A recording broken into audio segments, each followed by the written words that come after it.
নমস্কার বন্ধুরা, সোমার রান্নাঘরে আপনাদেরকে অনেক অনেক স্বাগত জানাই। তো কেমন আছেন বন্ধুরা? নিশ্চয়ই ভালো আছেন। তো আজকে আমি হোমমেড ঘি বানাবো। তো ভিডিওটা শুরু থেকে লাস্ট পর্যন্ত জরুর দেখবেন বন্ধুরা। আমি বানাবো হোমমেড ঘি। তো এখানে আমি মালাই তুলে রেখেছিলাম। তো মালাইটাকে আমি একটা ছোট গামলাতে তুলে নিয়েছি, দেখুন।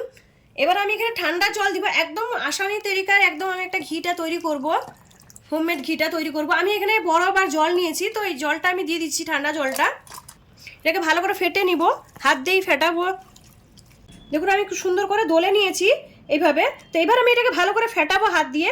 এইভাবে যত ফেটাবো তত সুন্দর করে ঘিটা বেরোবে। আর একটু আমি জল দিচ্ছি, অল্প করে জলটা দিয়ে আমি ফেটাবো, ঠান্ডা জলটা। তো আমি অল্প করে জল দিয়ে দিচ্ছি, এইভাবে সুন্দর করে আমি ফেটাচ্ছি এইভাবে। দেখুন আমি কি সুন্দর করে ফেটিয়ে আমার দেখুন ঘি ছেড়ে গেছে পুরো।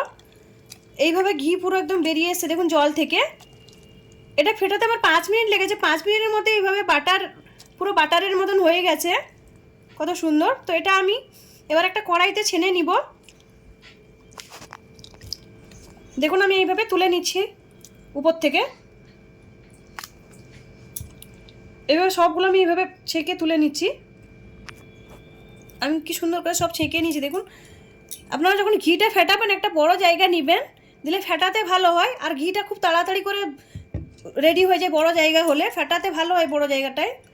তো ওই জন্য আমি একটা বড় জায়গায় ঢেলে নিয়েছিলাম, ওটাতে অসুবিধা হচ্ছিলো ফেটাতে। দেখুন আমি এটা ছেঁকে নিয়েছি। এবার এদিকে আমি ঘিটা এখানে কড়াইতে নিয়ে নিয়েছি। এটাকে আমি ভালো করে ধুবো ঠান্ডা জলে। তো আমি জলটা ঢেলে দিচ্ছি, ঠান্ডা জলটা।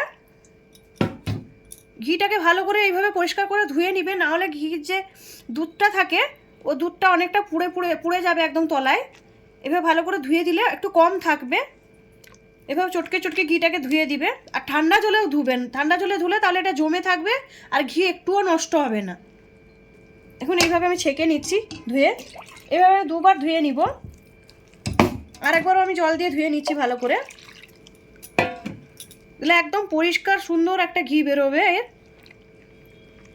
আর খুব তাড়াতাড়ি খুব ঘিটা রেডি হয়ে যায় বাড়িতে। দেখুন আমি ধুয়ে দিয়েছি। তো এদিকে আমি গ্যাসে বসিয়ে দিব। এবার আমি একদম পুরো জলটা বের করে দিয়েছি।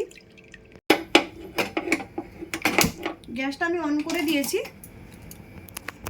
গ্যাসটা আমি অন করেছিলাম, দেখুন কি সুন্দর ঘিগুলো গলে আসছে। তো এটা লাগবে 5 মিনিট। তো 5 মিনিট এভাবে স্লো গ্যাসে আমি 5 মিনিট রেখে দিচ্ছি।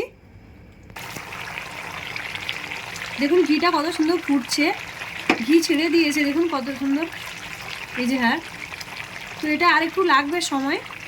দেখুন ঘিটা আমার হয়ে এসছে। এখানে আমি দালচিনি 2টো টুকরো দিয়ে দিচ্ছি ঘিয়ের মধ্যে।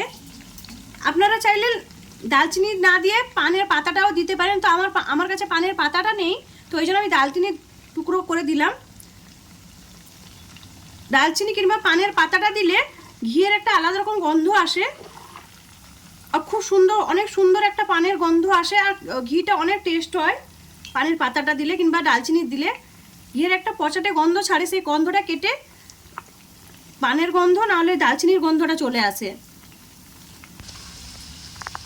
দেখুন ঘিটা আমার কত সুন্দর হয়ে গেছে, একদম কি সুন্দর করে ঘিয়ের কালারটা এসছে। আর আমি দালচিনিটা দেওয়ার পর এত সুন্দর একটা গন্ধ এসছে ঘিয়ের মধ্যে।